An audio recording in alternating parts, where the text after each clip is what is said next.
Okay, thank you very much, sir, for talking to me at this short notice. I would like to start by asking you to introduce yourself. Okay, thank you for giving me this opportunity. And my name is Mr. Issa Chiroma, Minister Issa Chiroma, for having been a minister for 4 years in my country. I am an engineer by training, married, and I have three daughters. One is doctor, and 2 others are very well skilled and qualified, and they are abroad. So, and I have been an MP, member of Parliament, now former minister, and well, I am dedicated and devoted all my time now for the improvement of the life, of day-to-day life of Cameroonian in Cameroon and within the democratic process which is in place in Cameroon today. Okay, sir. One of the things that you've been highlighted recently is your firm backing of the memorandum that was published on the North. Can you tell me what are the salient points that you people raised in this memorandum? Well, the memorandum is the outcome of a policy which was conceived in 1983, in 1984, after the abortive attempt of coup d'etat. As you know, most of those who engineered the plot were Northerners. When they foiled the plot and they conceived a policy which consists of ostracizing, marginalizing the Grand North. And today the situation became so unbearable, so inhumane, that the Grand North became a time bomb for this country.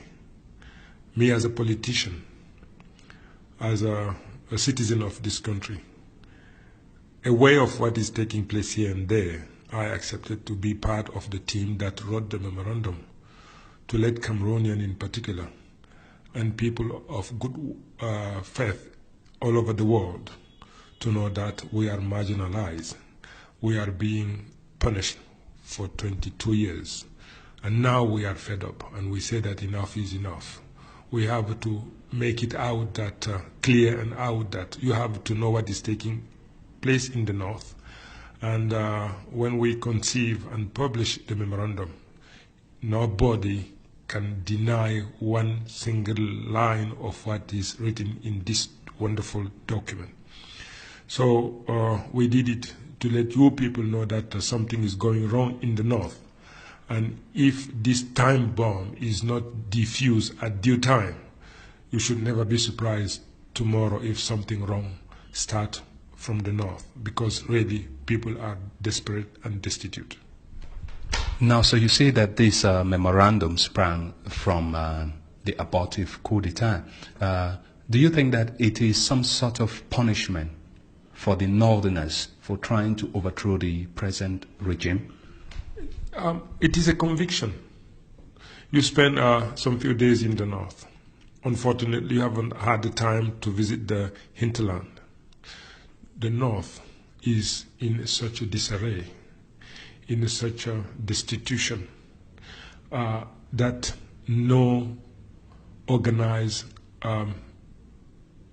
people in this country could accept the hardship, the dire condition in which the Northerners are today. I mean it. I speak it clear and loud that the situation became unbearable. If because some Northerners at any given time took the arm, all of them have been arrested, court-martialed, executed. All of those who at any given time were in charge of a parastatal company, all of us, we were arrested. Let me remind you that I spent 7 years, almost 7 years of my life in prison as a political prisoner. So this is a collective punishment which is being implemented, enforced in the North. This is not a guess. This is a reality. Okay, so on the ground, people would say that those of you who presented the memorandum you're all former ministers. Sure. And like you say, you were arrested, but you became minister after that. people want to know why, when you were minister, those of you who have presented this memorandum did not act. Well, they are perfectly right in evocating this remark, which is really pertinent. We were a minister. But I would like you to remember and to know that you are a minister for the state, for the republic. You haven't been appointed as a minister to alleviate the burden or to solve the problem of your area. In the domain where you are a minister, you are in charge of this sector all over the country. I am proud of my achievement as a Minister for Transport for almost 4 years. Facts speak louder than what you can say and what you can read. I am very proud of my achievement.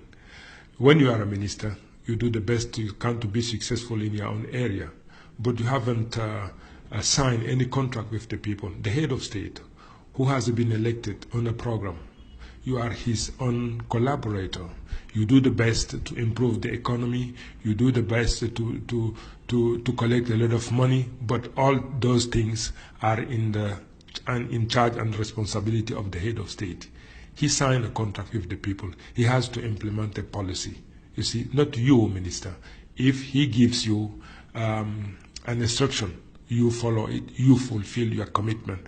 But you are not accountable with the people. You are accountable with the head of state, whom you are a collaborator. You see, we heard the people saying that when you were minister, why didn't you do? It was impossible. The magnitude of the problems that in which the North is today is beyond the competence and the willingness of a single people. Even all the Northerners combined today cannot solve this problem without a political will. Today, you don't have this political will. We accepted to be minister in 1982, 92. Really, Fundi was elected as a head of state, but he was deprived of his victory. And he self-proclaimed himself as the elected head of state. If you can recall, by that time, the state of emergency was declared. We had to choose between saving the republic, which was at the verge of collapse and the civil war, or to stick by our principle, which consists of saying no, Mr. Biya didn't win the election, and to join Mr. Fundi, and the consequence might be unforeseeable. So we decided to join the government to save legality, not legitimacy. You see, and this prompted us to violate even some of our principles and to save peace in the country. This is really the motivation of our part to accept to be involved in the Biya's government. And we did the best we can in order to help our country to solve some of the problem. But the critics, which consist of saying that you were a member of the government and you didn't do anything, this doesn't stand the road at all. Okay, sir. So you were minister with most of the others who signed the memorandum. Are you saying that there is lack of political will in the ruling government to alleviate the situation up north? What I am saying is it is obvious, it is clear. In 1984, as I told you, they conceived a policy which consisted of marginalizing. This policy implemented results today in the absence of Northerners in our civil service. You have, while we are more than 45% of this country in terms of population, today I challenge anyone to prove me that you have 2% of Northerners in the civil service. In my hometown, Garwa, for example, you have less than 40 people who are civil servants in our civil service. I say 40 people, including the Minister of State and any other high-ranking official. in our administration. The situation is so bad. Minister Chiruma, what you're saying, these are accusations that are really, really tough. Are you saying that in the whole of Marwa there are not up to 40 people within the civil service, or are you talking of top government positions? I am native of Garwa, and I challenge anybody to prove me that you have 40 people in the civil service ranking from what we call back and plus. Impossible to find 40 people, including minister and director, chef service, and all others. It is impossible in Garwa today. And this situation for us is unacceptable. We have to speak loud and clear that we are fed up because the future has ceased to bear